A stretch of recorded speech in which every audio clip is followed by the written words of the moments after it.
So thank you, everybody, coming out for our Wednesday night speaker series.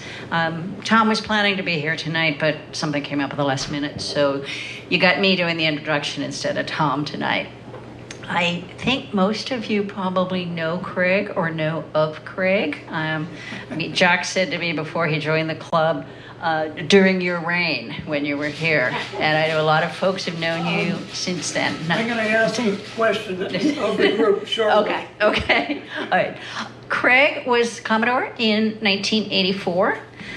In addition to that, he has a long list of accomplishments and leadership in the sailing community that we'd be here all night if I went through it. But some of the highlights are the Pacific Coast Yacht Association president, U.S. Sailing Board of Directors for, it looks like 8 years, 12 years? No, 12 years. Can do my math. 12 years. Unfortunately, for 12 years. Okay, so yeah, but that was a long year. National Officer Shore Council of U.S. Sailing. He was the chairman of that. And as I said, if I kept going through the list, we'd never get to hearing Craig. Craig's an attorney. He went to Hastings and he went to UCLA, so we can boo on the UCLA, but Hastings is a good local school. And with that, I will pass it over. And Craig's book is here. If anybody's interested in getting a copy of Craig's book, it is here. Cheryl and Jeff are there over there with copies of them. So with that, Craig, we are anxious to hear your stories. Thank you, Mary. And thank you for those of you who have shown up here this evening. As you know, my name is Craig Brown. It's only been plastered all over the place. And I don't know if you noticed, but it's also still plastered around the yacht club. At one point, my daughter taught junior sailing here, and she had a requirement that the kids had to find how many times they could find my name in the clubhouse. So I ended up spending a few days and a few hours in this dear place, and coming back after, I think Oz and I just figured out it was at least 6 years ago when my daughter was about to get married, and we were talking. So I haven't been here. There was a wall, but just so you know, that bar was built in 1982-83 by Scott Foote, Mike Magruder, and a cast of about a dozen people over a 10-day period of time between the end of the Christmas party and before the New Year's party. So there are a few near and dear things in this place that I recall specifically. But let me tell you about why we're having the talk in the first place. The idea is to sell books. The book was called Shore, 40 Years of Sailing. The reason it's called Shore is because every time I turned around, a friend of mine would say, Greg, let's go sail across the pond, or let's go da-da-da-da. And I was foolish enough to turn around and say, sure. The next thing I knew, I was sailing in the Transpac. I was sailing in Southern California. I was sailing off into the Gulf of Mexico and various other places. So I've ended up doing about 40,000 sea miles over the 40 years that I'm talking about. Now, just for the record, I didn't get into sailing initially as a kid. I actually was involved in automobiles and went off a track in 1976 doing about 170 because of a snafu with the car.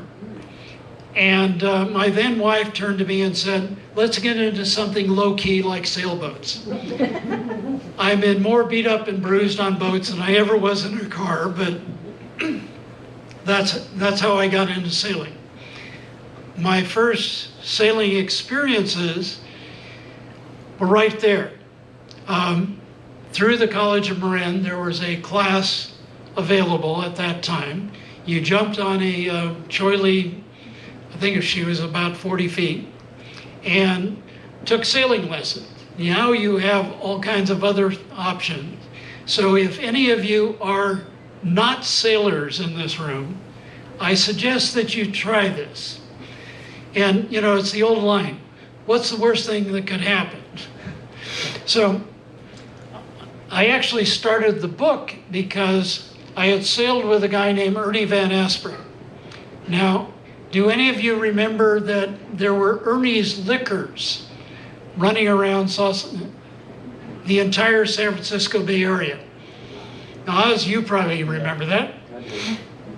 Well, that was because Ernie Van Asperen, right after the Volstead Act, had borrowed some money from his aunt, opened a liquor store, had a day job, took the night shift, slept in the back room. He said he had to kill rats because they were in the building. And he built that into 82 liquor stores. When I met him, he was 83. This is 1998. He had a Baltic 64. That's what she looked like. A nice $3 million toy. Now, he'd actually bought this almost as a get back at his 67-year-old wife. He had been a flyer. He had a Mooney stunt plane, sailed it around through the canal. I first saw it in the Sausalito Harbor. And he had bought the boat with some spinnakers that he had not seen on the trip up. So he wanted to take a look at some of the spinnakers.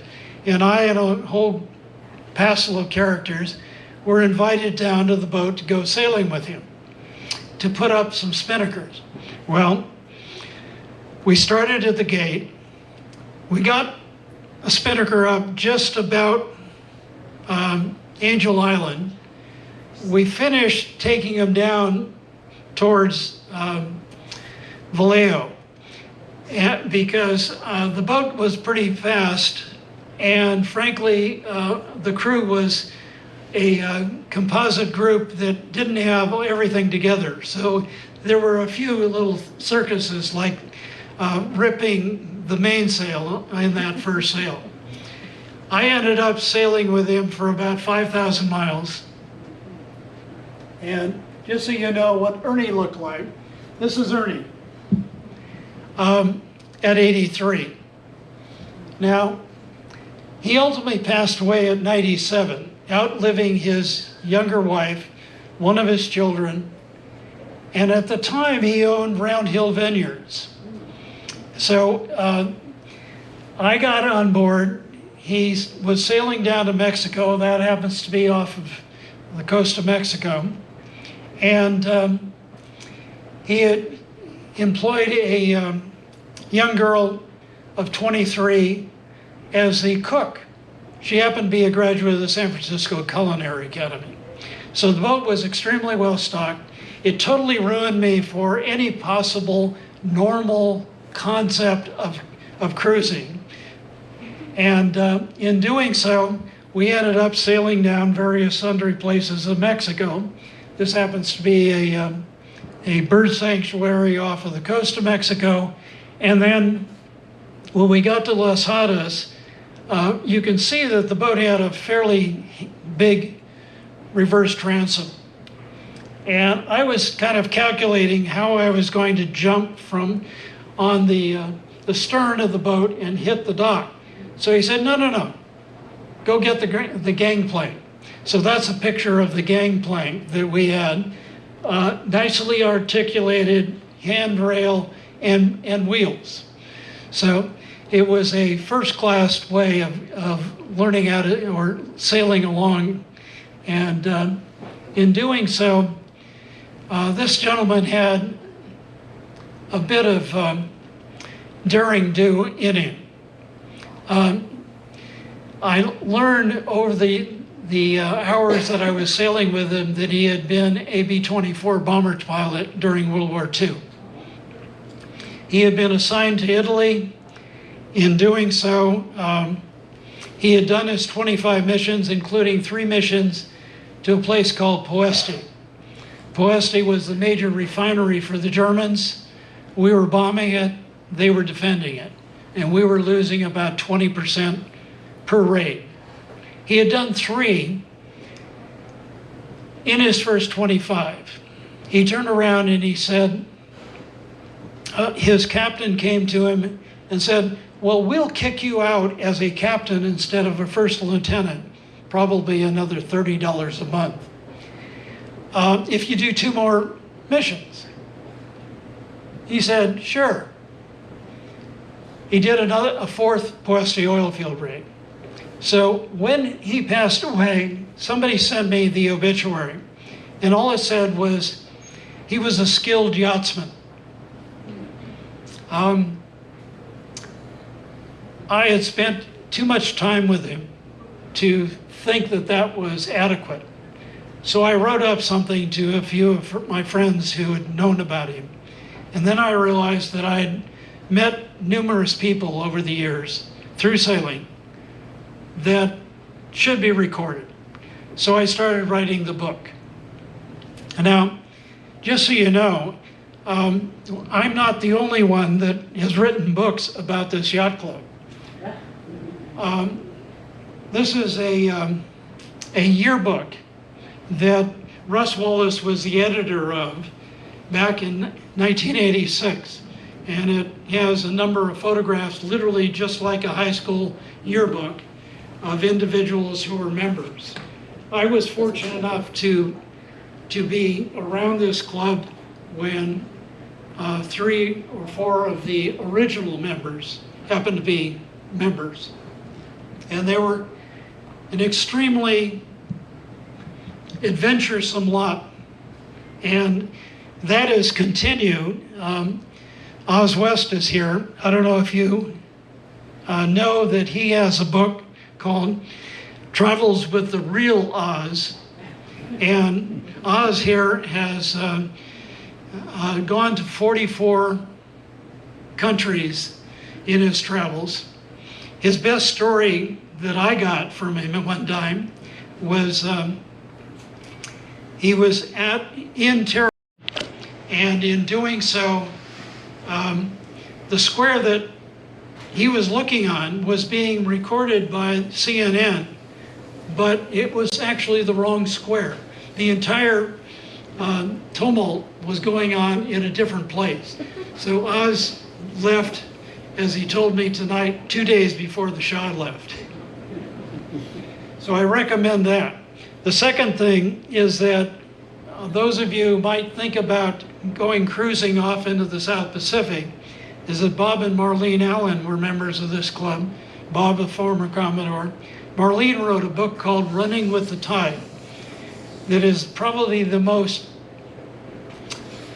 best organized book that you could have in reference to preparing and sailing off into the South Pacific. They sailed down to the Marquesas and came back. So I recommend that to you as well. But let me get back to my story for a bit. That's my first boat, an Erickson 35. That happens to be a Diane Beeston photograph. Diane captured the beauty of sailing. And I still think that most people get involved in sailing because of initially the beauty and the adventure of it. And if it's fun, you keep doing it.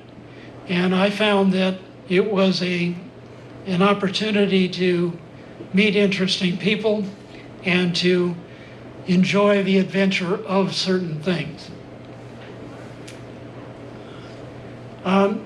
This is my first trip to the Transpac. In 1981, a guy named Walt Wilson owned a boat called Wahoo II, and it happened to be a Newport 30. I walked by one day and I said, "Hi, Walt." Now, Walt was a pretty good-sized guy. He'd been an Ohio State lineman in his earlier collegiate life. And he said, let's go sail across the pond. And his thought was to go charter a boat called Nalu 4 and do the Transpac. What actually happened is that we got on a boat called Brown Sugar, which was 38 feet. Walt was too big for the boat. He couldn't fit into the berths. He couldn't go below decks. Every time he walked on the deck, because the boat only weighed 9,000 pounds, he would tip the boat. So the group did it, but without Walt. So sometimes these things kind of metastasize into all kinds of bizarre circumstances. The other thing I will point out to you about these pictures, we decided that 3 buckets was adequate for everything. We had 6 people on board, 9 spoons, 9 bowls. Within the first 24 hours, one guy lost 2 buckets, 6 bowls, 6 spoons. So you now had 6 guys, 3 spoons, 3 bowls, and 1 bucket. Now the importance was that the bucket was also the head. So you have never seen guys wash a bucket better in your entire life. We happened to sail and proceeded to find Hilo instead of Honolulu. We actually did pretty well. We were 18th out of 79 boats and 7th in our class, but we actually had about a 300-mile off-course excursion and had lost first to correct out by 8 hours. So you figure out 300 miles and 8 hours, okay? We had done pretty good. This happens to be when we were landing in Hawaii. And if you have done the Transpac, you know that you have great hosts. And so we proceeded to drink and heavily party. Being asked whether I would ever do it again, my immediate answer was absolutely not. After a few days of drinks and Hawaiian hospitality, that changed. So the next scenario was Rick Lowry, who happens to be at the helm here, proceeded to say, well, I've got a boat down in the Caribbean. How would you like to go sailing down there? This is a picture of a boat called Harp, which was kind of a British knockoff of the Swan 441. She looked pretty good. And lo and behold, we all flew down there, sailed the BVI Cup, and had a good time down there. Lo and behold, about 3 months later, the Yacht magazine has a photo shoot of the event. And I guess because we looked good and we were probably near the last end of the boats, we were prominently displayed in several of those photographs. My next adventure was because of Rick, who had been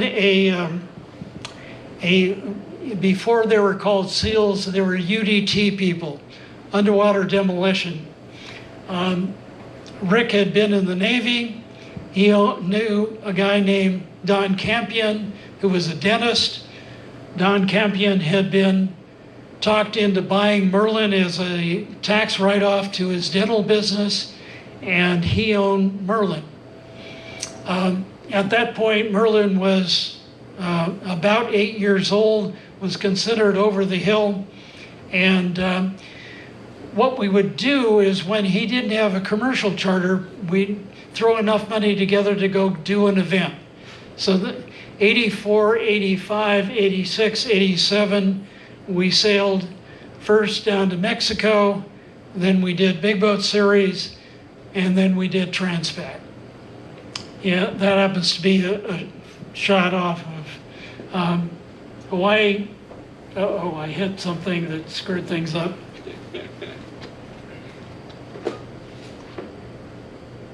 Russell is immediately fixing everything. This is our crew 87 Transpac Merlin. We were first to finish.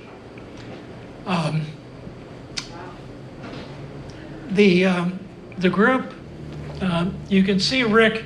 Rick is totally exhausted. He was Mr. Energy Bunny on the boat, but his personality was such that he'd land and go into what we would now call depression.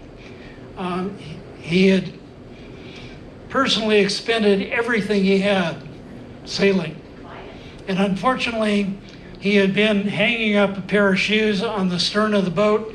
The boat came up and slewed a little bit off of a wave, and he got flipped off. So he ended up in the water. We had a great crew. 3 of them were from Hawaii. Skip Stevely, who's down in front, was the official skipper, and we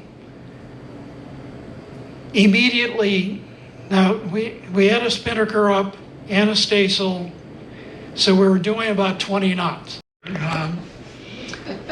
Dick Mann had something to do with the TV series Captain America, and if you can picture those colors, the boat was kind of that imagery, which didn't happen to be my choice in life. So I was, of course, teased about the photographs or the color of the boat, specifically by Larry Walter, who you may remember was an architect here in town, and we renamed her at the Eastham Yard Corsair. We started sailing in '89. We happened to do extremely well. We won season championship. This is a picture of the crew. You'll notice that there's a lot of kids of that group. I had confiscated several of the kids that had sailed in the junior sailing program.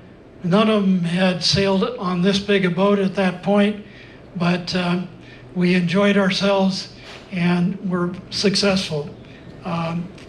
Steve Marsh is up in the upper corner, Paul Marsh's son, and he is periodically continuing to sail. Last time I actually saw him was down in Key West. This is a photograph of us going down to Long Beach Raceway and then trying to bring the boat back. The best line I've heard was by John Collins about our young crew, because again, I had confiscated a couple of kids, was that they were vomit grommets.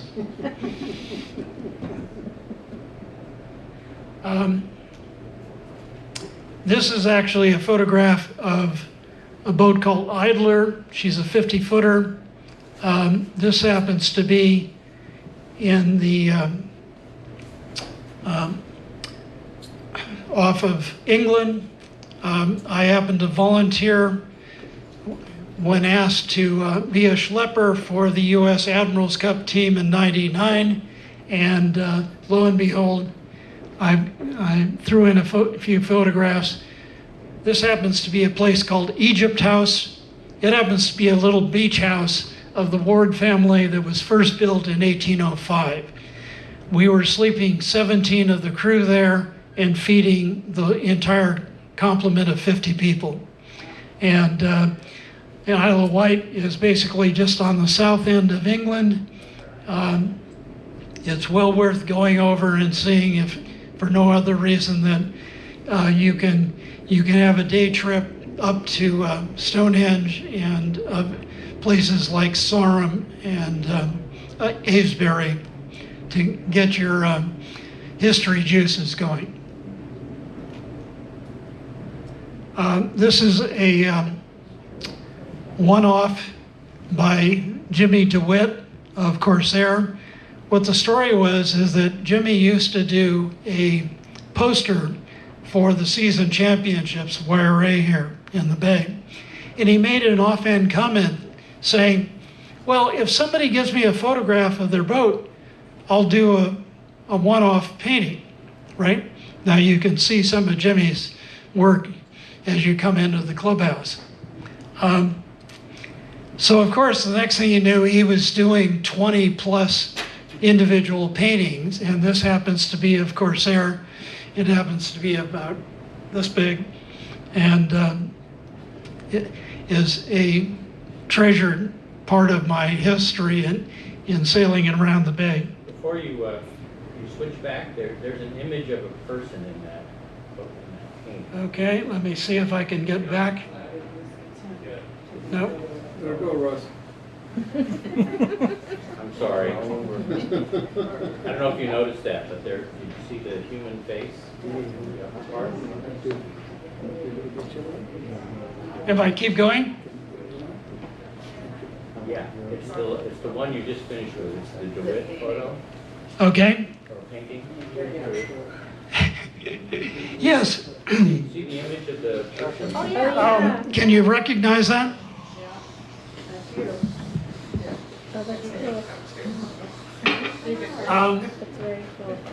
This photograph, yes, there's a ghost image.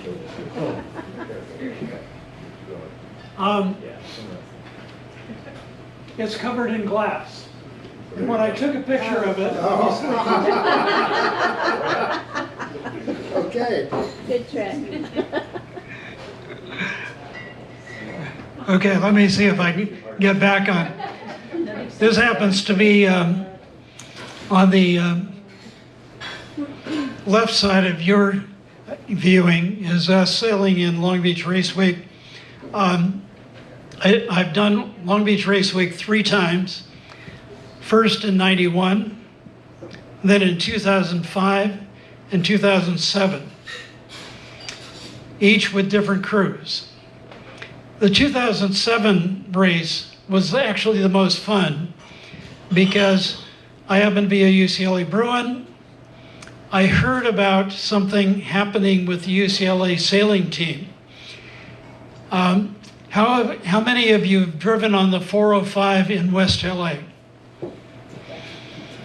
Well, picture the junior team putting all of their 470s on a trailer, getting on the 405 to pull that trailer and getting a flat tire on the trailer. Of course, they didn't have a spare for the trailer. So somebody ran back to Marina del Rey, picked up a wheel off of a trailer, came back to find that that didn't fit the bolt pattern of the trailer. So at that point, they were enterprising young men and women. They tied the wheel onto the trailer, towed it back to Marina del Rey. And I thought that given that their activities, they needed some money to buy a spare wheel and tire for the trailer. So I engineered a few bucks to the sailing program. No big deal. In talking with them, they were very thankful. They said, you know, we've never sailed on a big boat. And my boat happened to be in Long Beach at the time. So I said, well, sure. I mean, you've got 30 people. You can show up on a given Sunday and I'll take you out sailing. Well, 22 of them showed up. So I split them in 2 crews, took them out that day. And the next thing I know, they all want to go sailing.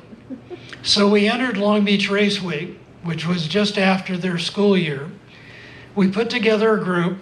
We had 1 practice. We broke a spinnaker pole. But we then started sailing in the race. First race did well. I think we're second.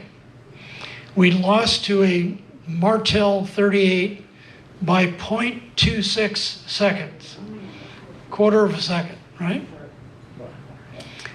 Next race, Martel didn't do well. We did moderately well. We were still sitting in second place. Third race, we proceeded to beat the Martel, but we proceeded to lose. We were tied for first. We lost the tiebreaker by 0.26 seconds. Now, all of these kids this was their first major regatta. So, an old boat with an old skipper, old sails with a new crew can do marvelous things sometimes. The other photograph is a boat called Obsession. If you saw a movie called Masquerade with Rob Lowe and Meg Tilly, this boat was in that, and then it was given to the Orange County Sailing Association as a donation. It was repainted from red to blue, and lo and behold, because of my involvement in PCYA, I met people up and down the coast, and I happened to meet a guy named Jack Cahill, who was a physician out of Seattle, and he called me up and he said, "How would you like to do the Newport Ensenada race on a boat?" Sure. Next thing I know, we're tromping down on this little toy. She's 70 feet, weighs 69,000 pounds. The mast is 110 feet. Took 6 of us to carry the mainsail. And just to give you a sense of the power in this boat, you needed hydraulic rams to move the jib cars around. Anyway, we get thrown into a class that includes all the Santa Cruz 70s. And we're saying, we weigh 3 times what they do. We can't possibly sail with them. Well, of course, the race committee turns around and says, "Don't worry about it. You're in that class because we can't put you anywhere else."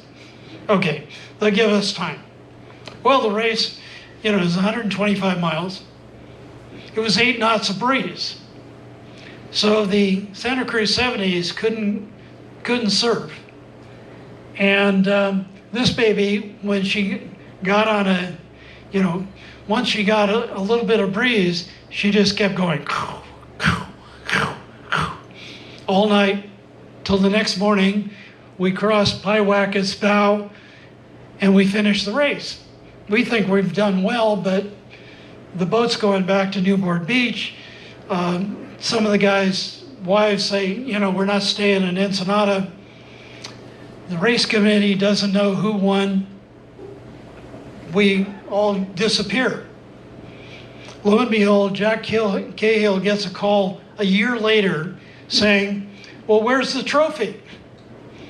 "What do you mean? What trophy?" "Well, you won." We had won corrected. The committee hadn't announced it. We didn't know that we'd won the race. And who knows where the hell the trophy went.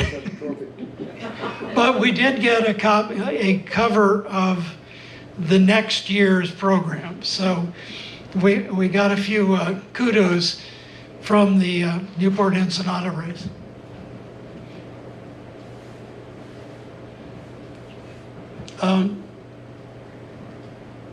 This is the book. Now, I've only given you a few of the stories.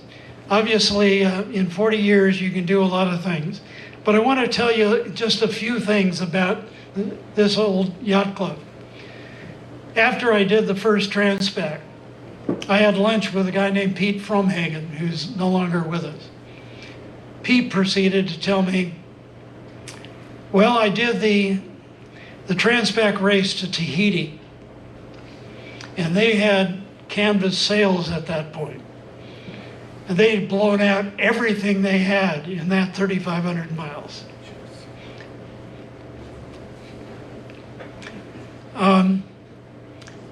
Jim Ensenberger and Annie Sutter, I took out on a boat called Cherokee. How many of you remember Annie Sutter? Annie had done a marvelous job of creating a boat called Cherokee. Cherokee was a 26-foot power boat. You'll find pictures in the book. That had first been the dinghy for a 100+ foot lumber steamer out of Washington that ran aground, and lo and behold, what happened is that after it ran aground, there was so much damage that they took it and sank it as part of the breakwater over in San Pablo. A guy named Jansen grabbed the dinghy, made it into a little fishing boat of 26 feet, and used it for a number of years. It was in derelict condition when Annie Sutter grabbed it, repaired it, and lo and behold, maintained it. It's in a number of classic boat books and so forth. She had sold it to a gentleman who wanted to get rid of it. He said, "You can have it for $1." So I was curator of the boat for 4 years. We had her 90th birthday party right out here. And I then sold it to a antique dealer who was taking it up in the Delta. Hopefully she's still running around. So there's some great history in this place, and I'd urge you to partake of it.